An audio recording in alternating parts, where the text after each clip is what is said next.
कंज कृपा सिंधु नररूप हरि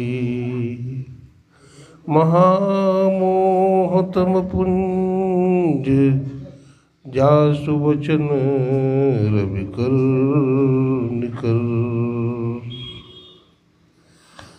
बोलिए प्रेम से श्री सद्गुरु महाराज की।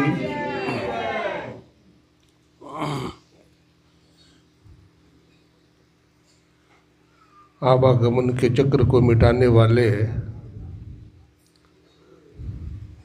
त्रैतापों से छुड़ाने वाले तथा जीवात्मा को परमात्मा से मिलाने वाले त्रैलोक पावन विश्वबंधु जगदाधार परमाराध्य ब्रह्मलीन गुरुदेव के त्रैलोक पावन पाद पद्मों में कोटि कोटि नमन। हमारे मंच पर बैठे हुए परम श्रद्धेय परम आदरणीय हमारे स्वामी नीलानंद बाबा और हमारे राय बाबा, सत्संग प्रेमी सज्जनों, भक्तिमती माताओं बहनों, सबको नमन है, सबको प्रणाम है।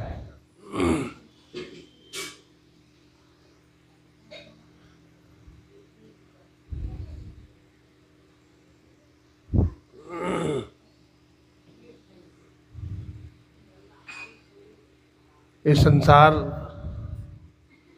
को बनाने वाले ईश्वर परमात्मा है।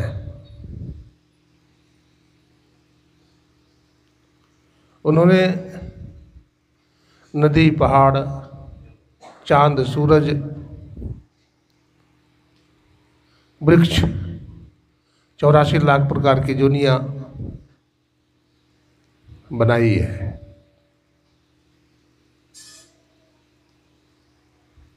मानव का जीवन एक वरदान है। इस मानव के जीवन को वरदान क्यों कहा गया? क्योंकि मानव के शरीर से ही ईश्वर मिल सकता है।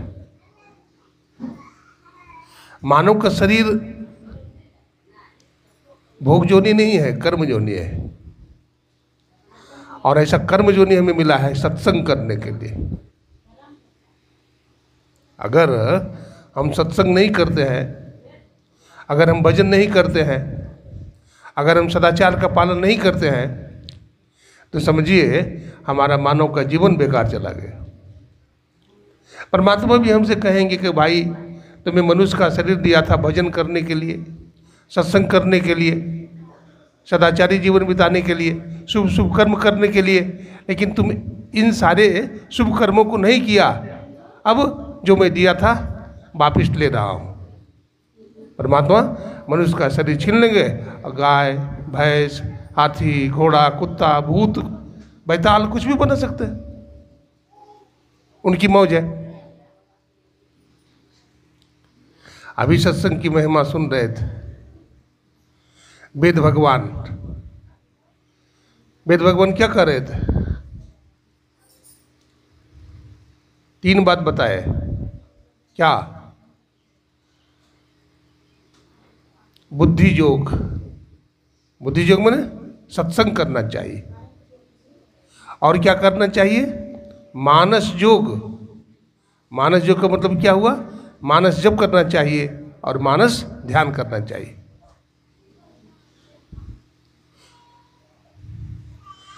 तो 3 बात बताए। दूसरी तरफ अगर संत कबीर साहब की तरफ चले तो वो भी क्या बताए? कबीरा संगत साधु के हरे और की व्याधि, संगत बुरी असाधु के आटो पर उपाधि। तो साधु की संगति कैसा बताए? हरे और की व्याधि में दुख, व्यथा, ताप। तो साधु की संगति से दुख, व्यथा, संताप नष्ट होते हैं। और संगत बुरी असाधु की संगति कैसा है? तो दुख में डालने वाली। इसलिए असाधु की संगति नहीं करनी चाहिए, साधु की संगति करनी चाहिए। हम गरीब क्यों नहीं हो, हमको खाने के लिए क्यों नहीं मिले? कबीर साहब कहते हैं, कबीरा संगत साधु के जौ की भूसी खाए, और खीर खाण भोजन मिले साकट संग न जाए। कहते हैं साधु की संगति, जौ भूसी की रोटी खा करके भी सत्संग में जाना चाहिए, सत्संग करना चाहिए। लेकिन खीर खाड़ भी भोजन मिले और सत्संग नहीं मिले, कुसंग मिले, तो उसका संग नहीं करना चाहिए। ये सत्संग की बड़ी महिमा है। नाम जपत कुष्टी भला, चुई चुई पड़े जुग चाम, और कंचन देह के ही काम के जामे ना हरि नाम। बहुत सुंदर शरीर हो और न जीवन में सत्संग है, न भजन है, न गुरु दीक्षा है, कुछ भी नहीं है, तो सोने के जैसा चमकीला शरीर भी मिल गया तो क्या होगा उसे? कबीर साहब यहाँ तक कहे कि कोई कोढ़ी आदमी है, कोढ़ी समझते हैं, कुष्ठ रोग हो गया हो, मक्खियाँ बिन बिन कर रही हो, पीप निकल रहा हो, लेकिन फिर भी भगवान का नाम जपते हुए सत्संग करता है, तो कहते हैं कोढ़ी आदमी अच्छा है। क्योंकि शरीर सब दिन नहीं रहेगा, शरीर तो नष्ट हो जाएगा, धन भी नष्ट हो जाएगा, लेकिन आप जो भजन करेंगे और इससे जो संस्कार बनेगा वो नहीं मरेगा। भक्ति का जो बीज है वो नष्ट नहीं होगा। कबीर साहब ने कहा, भक्ति बीज पलटे नहीं, जो जुग जाए अनंत, और ऊंच नीच घर जन्म ले, तब वो संत को संत। भक्ति के प्रभाव से देखते हैं, ध्रुव जी महाराज का जन्म हो गया राजा के घर में, प्रहलाद जी का जन्म भी राजा के परिवार में हुआ, संत कबीर साहब का जन्म हुआ, गुरु नानक साहब का जन्म हुआ, संस्कारी घर में हुआ, जहाँ भजन साधन करने की सुविधा थी, ऐसे घर में जन्म होता है। और नहीं, अगर संस्कार आपका न सत्संग का है न भजन का है, तो आपका जन्म हो जाएगा ऐसे परिवार में जहाँ साकट लोग रहते हैं, जहाँ मांस मछली खाते हैं, जहाँ कुसंग करते हैं, जहाँ सत्संग भजन की कोई सुविधा नहीं है, ऐसे बेसंस्कारी के घर में हमारा जन्म हो जाएगा। तो कहने का मतलब है, भक्ति बीज का नाश नहीं होता है। इस जन्म में अगर सत्संग अच्छा किए, आप भजन अच्छा किए, किसी संत के शरण में चले गए, दीक्षा लेकर ध्यान भजन किए, तो फिर कहते हैं, हमारे गुरु महाराज ने कहा, स्वल्प काल का किया हुआ भी भजन आपको मनुष्य का शरीर दिला करके रहेगा। थोड़ा भी भजन करेंगे, सत्संग करेंगे, तो आपको पुनः मनुष्य का शरीर मिल जाएगा, और बार बार आपको मनुष्य का शरीर दिलाएगा। भजन करते करते एक दिन जीवन का दुख को आप समाप्त कर लेंगे। आवागमन का जो चक्र है ये सदा के लिए समाप्त हो जाएगा, और आप सदा के लिए सुखी हो जाएंगे।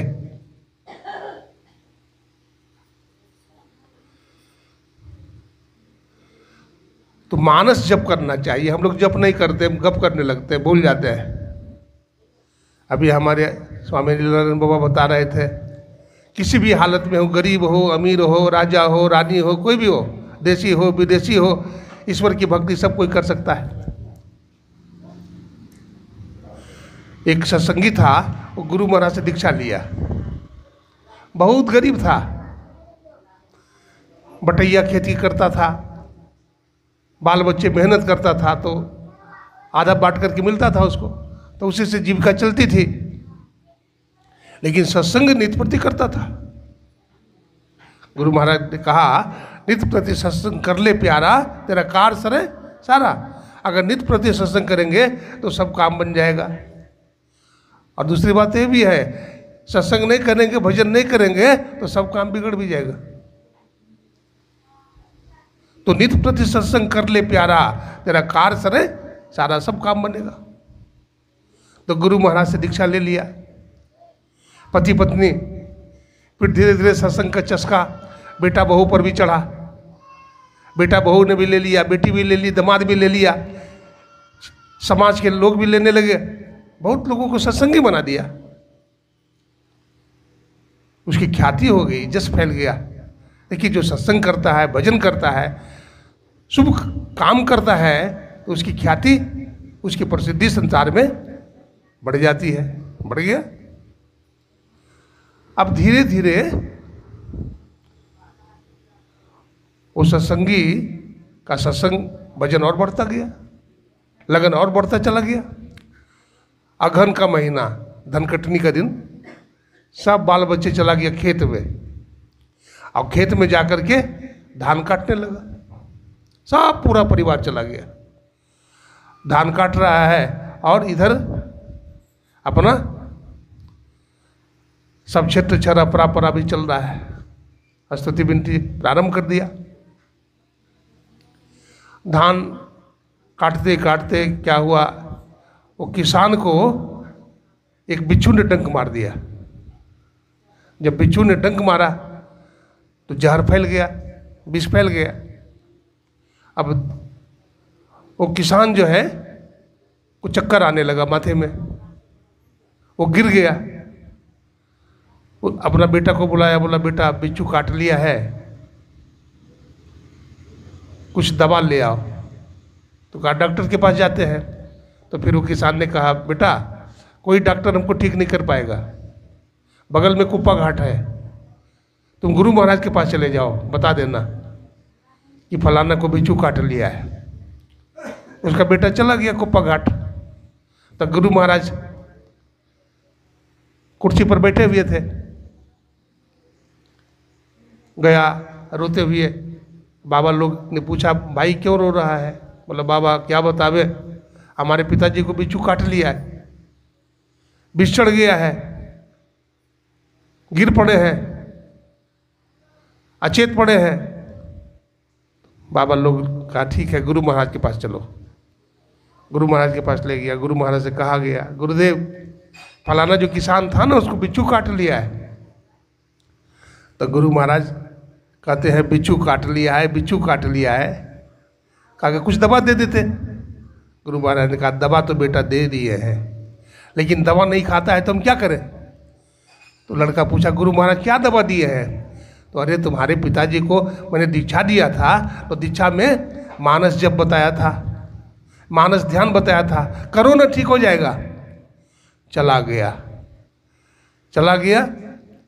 पिताजी के पास, पिताजी को जगाया, बोला पिताजी पिताजी मैं आ गया। बोला दवा लाया? गुरु महाराज दवा दिए? बोला दवा नहीं दिए। बोले दवा तो हम पहले दे दिए हैं उसको। बोला क्या दवा दिए हैं? बोला गुरु महाराज मानस जप करने के लिए बताए थे। बोला हाँ बताए थे। मानस ध्यान करने के लिए बताए थे? बोलते बताए थे। अब वो मानस जप करने लगा, 5 मिनट जपा और उसका विष उतर गया और बैठ गया, धान काटने लगा। गोस्वामी तुलसीदास जी लिखते हैं मानस में, अमीय मूरी मैं चूरन चारू असमन सकल भवरुच परिवारू। कहते हैं सत्संग वो चूरन है। कैसा चूरन है? भवरुच परिवारों का मतलब होता है आवागमन का चक्र। ये आवागमन के चक्र से क्या करेगा? ये भजन छुट्टी दिला देगा। इसलिए कबीर साहब ने कहा हमरो राम नाम धन खेती। हम किस चीज का खेती करते हैं? तो कहते राम नाम की खेती करते हैं। मन का बैल, मन रूपी क्या है? बैल है। असुरत हर बाहा, असुरत क्या है? सूरत कहते ख्याल को। हम यहाँ बैठे हैं, अब मन भाग गया घर, मन भाग गया दुकान में, मन भाग गया खेत में। इसलिए जो अच्छा किसान होता है अपने बैल को अनुशासन में रखता है, अपने अधिकार में रखता है। तो मन रूपी बैल है, असुरत रूपी हरवाहा है। अब इसको काबू में रखना है। कबीर साहब कहते हैं मन का बैल सुरत हरवाहा और उलट पुलट नर ज्योति। कहते हैं मैं कैसे जोतता हूँ खेत को, तो कहते हैं उलट पुलट। किसान को देखे होंगे, खेत जोतेगा पूरब की तरफ से, फिर पश्चिम की तरफ से जोतेगा, फिर उत्तर की तरफ से जोतेगा, फिर दक्षिण की तरफ से जोतेगा। ऐसा क्यों? ऐसा इसलिए जोतता है क्योंकि कहीं छूटे नहीं, कहीं छूट न जाए। उलट पुलट नरज्योति का अर्थ गुरु महाराज बताते हैं कि मान लीजिए आप मानस जप कर रहे हो, ध्यान करने के लिए बैठे, जप कर रहे हैं, जप के बाद आप मानस ध्यान करते हैं, आप मानस ध्यान के बाद भी दृष्टि योग करते हैं। तो दृष्टि योग करते करते यदि मन भाग गया तो मानस जपे से शुरू करो। यही हुआ उलट पुलट नरज्योति। फिर मानस जप कर रहे हैं, मानस ध्यान कर रहे हैं, फिर मन भाग गया तो फिर जपे से शुरू कीजिए। उलट पुलट नरज्योति का मतलब यही हुआ।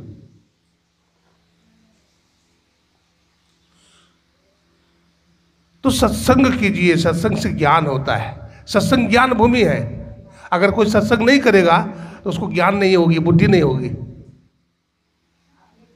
सत्संग करेंगे, संत मिलेंगे, गुरु मिलेंगे, और गुरु मिलेंगे तो बुद्धि होगी। बिनु सत्संग विवेक न होई, राम कृपा बिनु सुलभ न सोई। बिना सत्संग का विवेक नहीं होगा, और जब तक राम की कृपा नहीं होगी तो सत्संग भी नहीं मिलेगा। यहाँ खुशदिल जी सत्संग करवा रहे हैं, क्या आप लोग आ गए हैं तो बिना प्रभु कृपा के आ गए हैं क्या? ये जो गांव है तिलहारी, इसमें बहुत लोग रहते हैं, कई टोला है, सब लोग नहीं आ पाए हैं। ये बारिश में भी लोग आए हैं, कष्ट सह के आए हैं, जिनका संस्कार है, जिन्होंने पुरुषार्थ किया, जिन्होंने सत्संग को जरूरी समझा, वो सत्संग में जरूर आते हैं। लेकिन सत्संग को जो कोई जरूरत न समझे, सत्संग को कोई जरूरत ही न समझे, तो फिर वो सत्संग में नहीं आ सकता है। सत्संग में लागी रहो रे भाई, और तेरी बिगड़ी बात बन जाएगी। बिगड़ी बात भी बन जाएगी सत्संग में आइएगा तो।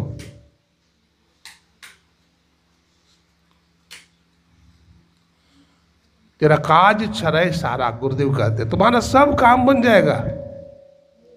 आप सुबह के समय में उठ करके लोग चाय मांगते हैं, हाँ 8 बज गया, 9 बज गए, सोया हुआ है, घर वाले जगाते हैं, उठिए ना चाय बनी है। मानो चाहिए के लिए जगेंगे, पीने के लिए, वरना सोए रहते। चाय जगाती है। जागिए सवेरे, ब्रह्मुहूर्त में जागिएगा तो बड़ा लाभ मिलेगा। आजमा ठीक रहेगा, पाचन ठीक होगा, बुद्धि तीव्र होगी, और आपका संस्कार बनेगा। उठ जाग मुसाफिर भोर भये, अब रैन कहाँ जो सोबत है। जो सोबत है सो खोबत है, जो जागत है सो पावत है।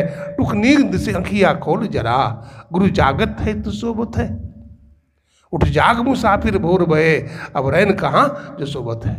कबीर साहब कहते हैं, क्या सोबत गफुलत के मारे, जागु जागु उठ जागु रे। और तेरो को कामुन आवे, गुरु चरणन उठ लागु रे। यह तन चोला बड़ा अमोला, लगत दाग पर दाग रे। 2 दिन का गुजरान जगत में, जरत मोह का आग रे। रैन बसेरा कर ले डेरा, चलन सवेरा ताक रे। क्या सोबत गफुलत के मारे, जागु जाग उठ जागु रे। कहते हैं मुसाफिर क्या तो सोया है। कबीर साहब भी बैरागी दिलाते हैं, और गुरुदेव भी कहते हैं, यह धन धाम कुटुंब कबीला, सब स्वार्थ के चेहरे। अरे धन दौलत बेटा बेटी सब स्वार्थ के चेहरे हैं। स्वार्थ है तो प्रेम है, और स्वार्थ कट गया तो प्रेम भी समाप्त हो जाता है।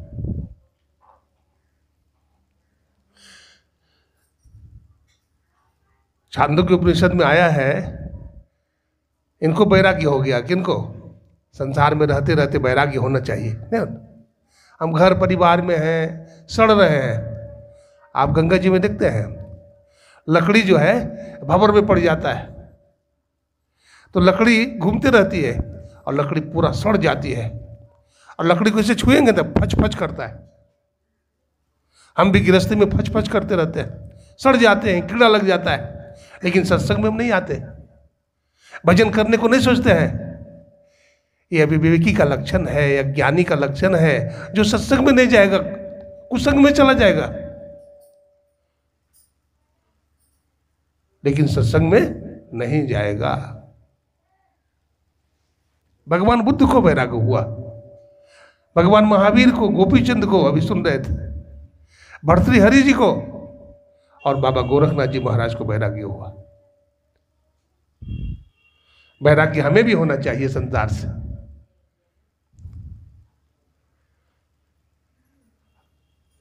देखिए, जंगल को काटना हो तो चाकू से कटेगा, बोलिए, जंगल को काटना हो तो चाकू से कटेगा? नहीं कटेगा। तलवार से? तलवार से भी नहीं कटेगा। कुल्हाड़ी चाहिए, क्या पूरा तेज धार वाली कुल्हाड़ी चाहिए तो जंगल को भी साफ कर देंगे।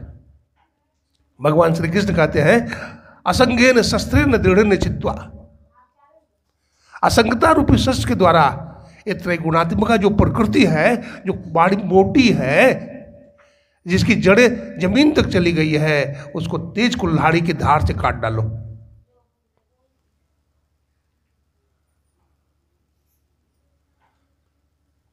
ये त्रैगुणात्मिका प्रकृति है, ये प्रकृति द्वय उत्पत्ति लय हो भाई प्रभु की मौज से ये अजा अनाद्य स्वयं है, हरगिज न कहना चाहिए। गुरुदेव कहते हैं प्रकृति कैसी है? प्रकृति को बनाने वाले कौन है? लोग कहते हैं प्रकृति ने हमको बनाया। नहीं नहीं, प्रकृति ने हमको नहीं बनाया है, हमको पुरुष ने बनाया है, यानी परमात्मा ने हमें बनाया है। एको हम बहुश्याम प्रजायति, परमात्मा ने संकल्प किया हम एक हैं, हम अनेक हो जाए। तो पूर्व पक्ष शंका करता है कि परमात्मा ने ऐसा संकल्प क्यों किया? अब क्यों का कोई जवाब नहीं है कहीं क्यों का जवाब? परमात्मा ने संकल्प किया, परमात्मा सर्वशक्तिमान है, तो उसकी मौज हो गई। इच्छा क्या होगी? परमात्मा की मौज हो गई, और बोला हम दो हो जाए, तो प्रकृति बन गई और एक परमात्मा रह गए, पुरुष। और उसी से सृष्टि हुई संसार की। मनु शत्रुपा पहले दो जीव का निर्माण किया, मनु और शत्रुपा, और उन्हीं की हम लोग संतान हैं। इसी तरह से सृष्टि हुई है, तो परमात्मा की मौज से हुई है। लेकिन प्रकृति को अजा अनाद्य नहीं समझना चाहिए। ऐसा नहीं करना चाहिए कि प्रकृति अनादि है तो अजा अनाद्य फिर कौन है? ईश्वर परमात्मा अजा अनाद्य है, प्रकृति नहीं है। क्योंकि प्रकृति, हाँ इतना जरूर है कि परमात्मा ने सबसे पहले प्रकृति को उत्पन्न किया। प्रकृति परमात्मा के मुंह से प्रकट हुआ है, इसलिए थोड़े देर के लिए प्रकृति को अजा और अनाद्य कह दिया गया। समझ में आई बात? थोड़ा सूक्ष्म बात।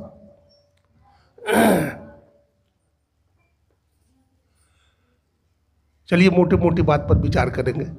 बोलिए प्रेम से श्री सद्गुरु महाराज की जय। आइए, तो कह रहे थे कि कबीर साहब ने भी सत्संग की महिमा गाई, हमारे गुरुदेव ने भी सत्संग की महिमा गाई, जितने संत हुए हैं सबों ने कहा है सत्संग कीजिए, सत्संग से कल्याण होगा। जीव उद्धार का द्वार पुकार कहा, घट भीतर ही सत्संतों ने। जीव का उद्धार किधर होगा? बाहर में दौड़ने से नहीं होगा, अंदर में चलिए। और अंदर में चलना कब होगा? अंदर में चलना कब होगा? जब सदगुरु से दीक्षा लीजिए। अच्छा, दीक्षा का मतलब लोग पूछते हैं बाबा दीक्षा का मतलब क्या होता है?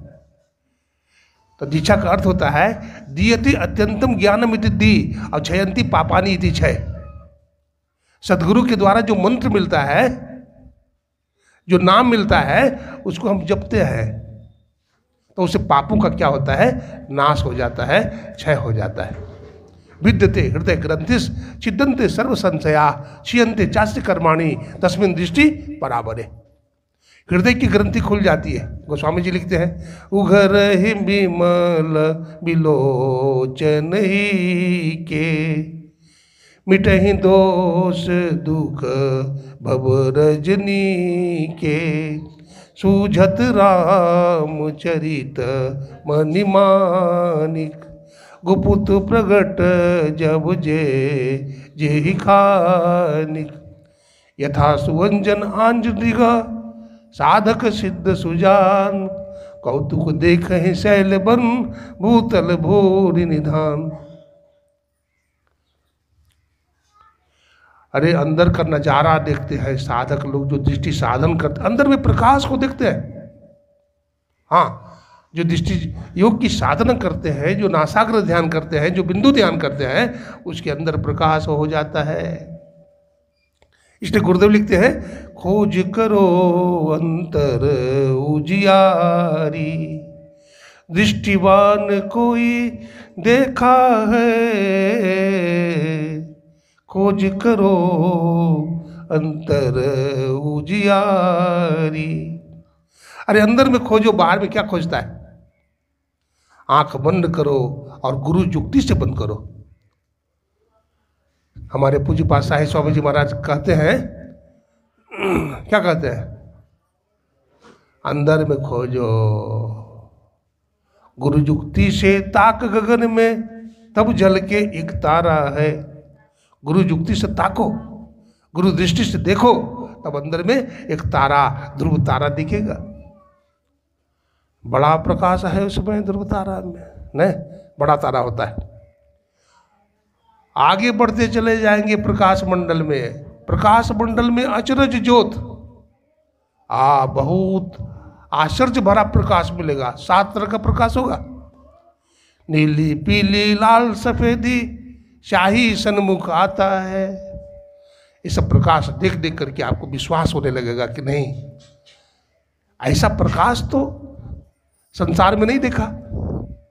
लेकिन अंदर का जो प्रकाश है, अभी बाहर का प्रकाश देखेंगे तो एक ही रंग का प्रकाश है ना, जैसे सूरज का प्रकाश है, चांद का प्रकाश है, दिया का प्रकाश है, ये सब प्रकाश को प्रकाश कहते हैं। लेकिन भीतर का जो प्रकाश है उसको क्या कहते हैं? परम प्रकाश।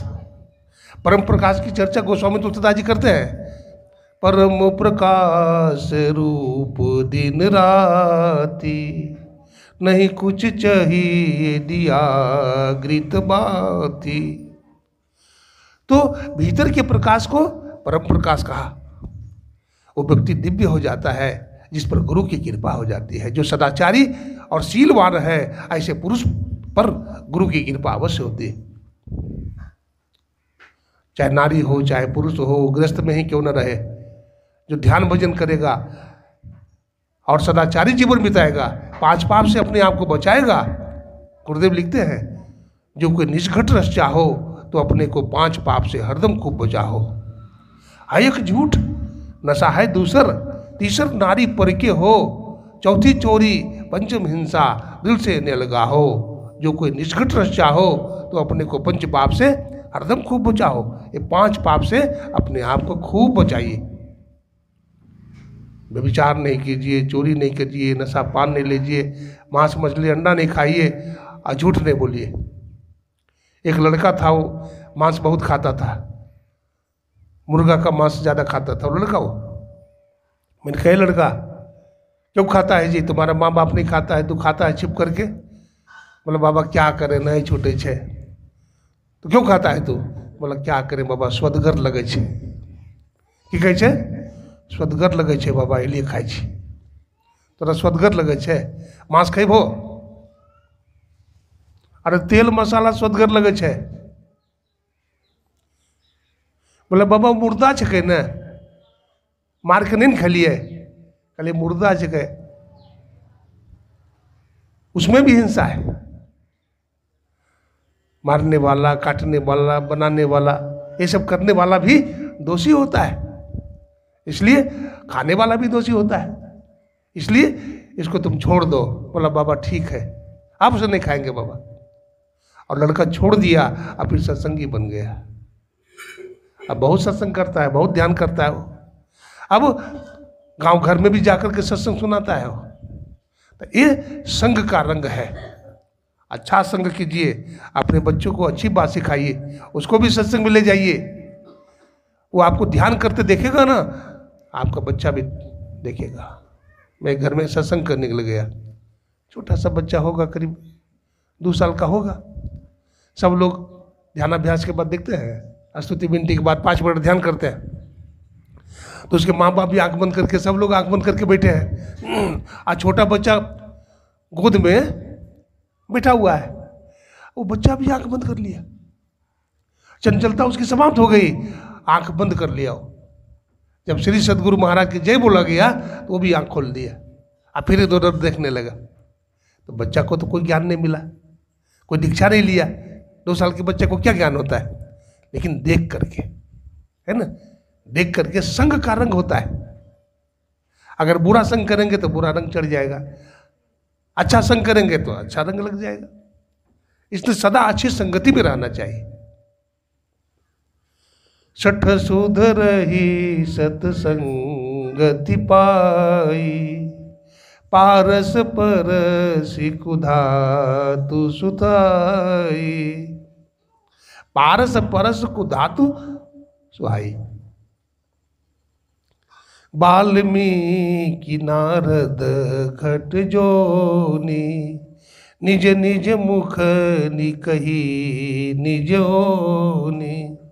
जलचर थल चर नभ चर नाना, जे जड़ चेतन जीव जाना। मति कीरति गति भूति भलाई, जब जेहि जतन जहाँ ते पाई। सो जानब सतसंग प्रभाव, लोकहु वेदन आन उपाव। अरे भाई, सत्संग ध्यान छोड़ करके दूसरा कोई उपाय नहीं है सुख साधन का। आनंद पाने का इस संसार में रास्ता बंद है। अगर आनंद पाना चाहते हैं तो सत्संग कीजिए, ध्यान कीजिए, सद्गुरु के शरण में जाइए, तो आपको जीवन में आनंद आ जाएगा। आपका दुख भी धीरे धीरे समाप्त होने लगेगा और प्रभु की कृपा बरसने लगेगी। एक था सत्संगी, ठीक है, तो सत्संगी था तो रविवार को सत्संग करता था। घर के बगल में ही सत्संग मंदिर है। वो कपड़े का होलसेलर था। तो एक व्यापारी उससे 20 लाख रुपया का सामान ले गया उधार। बहुत दिन हो गया, 5 साल हो गया, अभी तक दिया नहीं। उसकी पत्नी के पास फोन आया कि देखो पैसा का इंतजाम हो गया है, भेज दीजिए। तो उसकी पत्नी बोली चाहिए आज, पैसा का मामला है, पैसा खर्च होने वाला चीज़ है, अभी देने का मन है, हो सकता है मन बदल जाए। तो उसकी पत्नी टिफिन बना देती है, जाइए वही खाइएगा और पैसा ले आइए। अब वो कैलेंडर देखा तो आज रविवार है। क्या है? रविवार है, और रविवार को सत्संग होता है। उन्होंने मन में संकल्प कर लिया, बच्चा को शांत रखिए।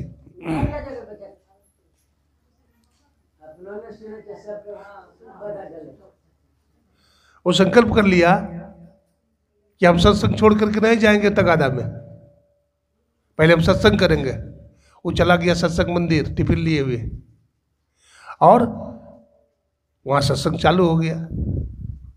स्तुति विनती ग्रंथ पाठ हुआ,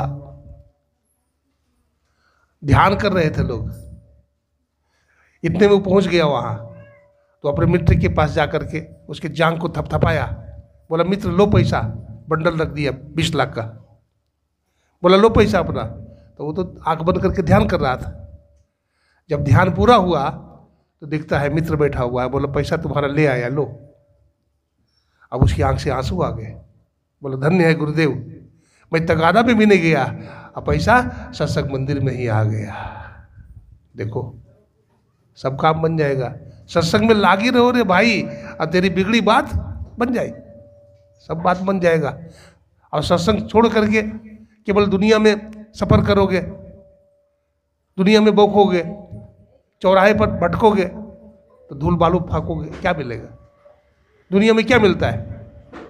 कुछ मिलने वाला नहीं है। अगर कुछ मिलना है विशेष तो सत्संग में मिलेगा, भजन में मिलेगा। इसलिए भजन में हो तो आनंद ही आनंद, भजन में बड़ा आनंद है। इसलिए भजन आतुरी कीजिए, और बात में देर, और बात में देर, जगत में जीवन थोड़ा थोड़ा सा जीवन है। और भजन बहुत करना है। कबीर साहब ने कहा, लंबा मार्ग दूर घर, विकट पंथ बहुमार, कहो संतो क्यों पाइए दुर्लभ हरि दीदार। लंबा मार्ग है, दृष्टिजों का मार्ग बहुत लंबा है। इसलिए दृष्टि साधन रूपी गड्ढा को पार करिए। इसमें पूछने की बहुत जरूरत है, बहुत शंका समाधान होता है, इसमें बहुत शंका होती है। बताने वाले सदगुरु चाहिए, नहीं तो गलत दिशा में भी भटक जाता है साधक को। घटबा घोर रे अंधारी, असुरती आदरी भई। बैठिए, एक आसन से साधक को ज्यादा देर तक बैठना चाहिए। ब्रह्मचर्य का पालन करना चाहिए।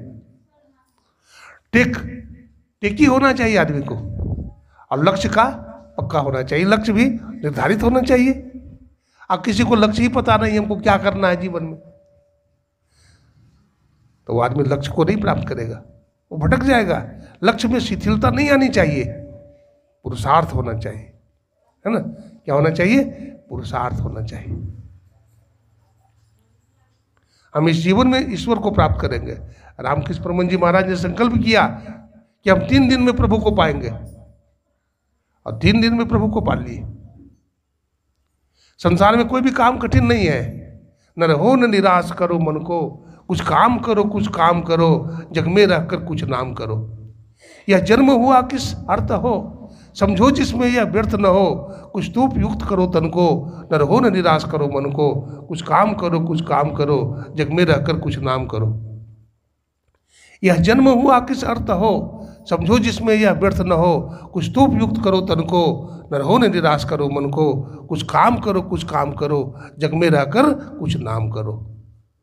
प्रभु ने तुमको कर दान किए। बोलते हैं हम बहुत गरीब है महाराज, नहीं बोलता है? एक आदमी ने कहा, बाबा हम बहुत गरीब है। कहा, तू गरीब कैसे है, तू तो अमीर है। मैंने कहा, सुनो, तुमसे मैं कहता हूँ कि तू अपनी आंख दे दो, मैं तुमको 2 लाख दूंगा। देगा आंख? बोला नहीं। आंख कैसे देंगे? तो बोला 2 लाख है, किस पूंजी है तुम्हारे पास कि नहीं? फिर मैंने कहा कि कान दे दो अपना। बोला नहीं बाबा, कान का भी 2 लाख देंगे। बोला नहीं बाबा, कान कैसे देंगे? तो बोला नाके दे दो। बोला नाक भी नहीं देंगे, कोई अंग नहीं देंगे, हाथ पैर भी नहीं दे सकते। हाथ पैर का भी 2-2 लाख है, तो कितना लाख हो गया? तो गरीब कैसे हो तुम? प्रभु ने तुमको कर दान किए, हाथ दिए, कर बने हाथ, मनवांछित वस्तु विधान किए। तुम प्राप्त करो उसको न हो, तो कहो किसका है दोष हो। किस गौरव के तुम योग्य नहीं, कब कौन तुम्हें सुख भोग्य नहीं। तुम जन्मी हो जगदीश्वर के, न रहो न निराश करो मन को। कुछ काम करो, कुछ काम करो, और जग में रहकर कुछ नाम करो। ये संसार में इसी आया, जन्म लिया, माँ को दर्द दिया, दुख दिया, और ऐसे ही दुनिया में खा पी करके चला गया। तो आपने ये मानव जीवन को बर्बाद कर दिया, आपने कुछ हासिल नहीं किया। इसलिए हम भी कुछ काम करें, कुछ काम करके जाना। दुनिया से जाने वालों, जाते हैं रोज लाखों, बेकार खाने वालों, बड़े बड़े कारखाने वाले लोग चले जाते हैं। एक सेठ जो था बंबई में, 40 मंजिला मकान बनवाया। अब मकान बन करके तैयार हो गया। मकान बन करके, मकान बनने में 10 साल लगा। सेठ जी बेचारा बहुत मेहनत किया, ठेकेदार के साथ खड़ा रहना, लेबरों के साथ खड़ा रहना, छाता लेकर के। जब मकान बन गया तो गृह प्रवेश हुआ। जब गृह प्रवेश हो गया तो साधु महात्मा लोग आए, सत्संग हुआ, भोज भंडारा हुआ। उसके पिताजी ने कहा, बेटा हम बहुत थक गए हैं, 10 साल से हम ना तो बढ़िया से सोए ना तो बढ़िया से खाए। आज हमें बहुत भूख लगी है, नींद भी आ रही है, हमें भोजन करा दे। तो बेटा ले आया भोजन परोस करके। पिताजी ने भोजन किया, अब भोजन करके कहा बेटा जरा चादर दे देना, हमको जगाना मत। चादर दे दिया, चादर लेकर के तान करके सो गया। और सो गया तो सोए रह गया, फिर उठाने सोए रह गया। तो मकान तो बन गया लेकिन मकान बनाने वाला नहीं रहा। तो कोठरी खाली करा नहीं जाएगी, जब तेरी डोली निकाली जाएगी, बिन मुहूर्त के उठा ली जाएगी। जर सिकंदर का यहीं पर रह गया, मरते दम लुकमान यूं भी कह गया, ये दवा हरगिज न खाली जाएगी, और जब तेरी डोली निकाली जाएगी। तो कब शरीर छूट जाएगा इसका कोई ठिकाना नहीं है। संत महात्मा कहते हैं ये जीवन है, इसमें भजन करो, सत्संग करो, माता पिता की सेवा करो, पति की सेवा करो। पति तुम्हारा देवता है, तुम्हारा भगवान है, उसका तिरस्कार मत करो। उन्होंने तुमको वरण किया है, 7 फेरा दिया है, तो पति के साथ भी घात मत करो। और पति को भी चाहिए पत्नी को धोखा न दे। इस तरह से सदाचारी जीवन दुनिया में बिताइए, भजन कीजिए। आज सत्संग करने के लिए हम, किनका घर है? हाँ, श्री संजीव शाह जी के घर में आए हैं सत्संग करने के लिए। इनके बेटा का नाम दिलखुश है, अब बेटी का भी नाम भी कोमल है, और एक और कुछ नाम है। बहुत अच्छा परिवार है और ये बराबर सत्संग करवाते हैं। ये लड़का हमारे पास गया था, बोला बाबा हमारे घर में सत्संग कर दीजिए, हम हर साल करवाते हैं। हम भी आ गए, हमारे स्वामी अनिल बाबा भी आ गए, और राय बाबा भी देखिए आ गए हैं, धर्मानंद जी भी आ गए, और हमारे हरि बाबा वो भी आ गए, है ना। तो इस तरह से साधु की टोली कुप्पा घाट आश्रम से आ गए और धूमधाम के साथ सत्संग यहाँ हो गया। हम गुरु महाराज से प्रार्थना करते हैं इस घर में इसी तरह से सत्संग होता रहे, साधु महात्मा आते रहे और लोगों को ज्ञान मिलता रहे, सत्संग मिलता रहे। जितने भी सत्संगी भाई माता बहनें यहाँ आई हैं सबके लिए गुरु महाराज से मंगल कामना करते हैं। हे ईश सब सुखी हो, कोई न हो दुखारी, सब हो निरोग भगवन, धन धान्य के भंडारी। सर्वे भवन्तु सुखिनः, सर्वे सन्तु निरामयाः, सर्वे भद्राणि पश्यन्तु, मा कश्चित् दुःख भाग् भवेत्। ओम शांति शांति शांति। बोलिए प्रेम से श्री सद्गुरु महाराज की। अब आरती कीजिए।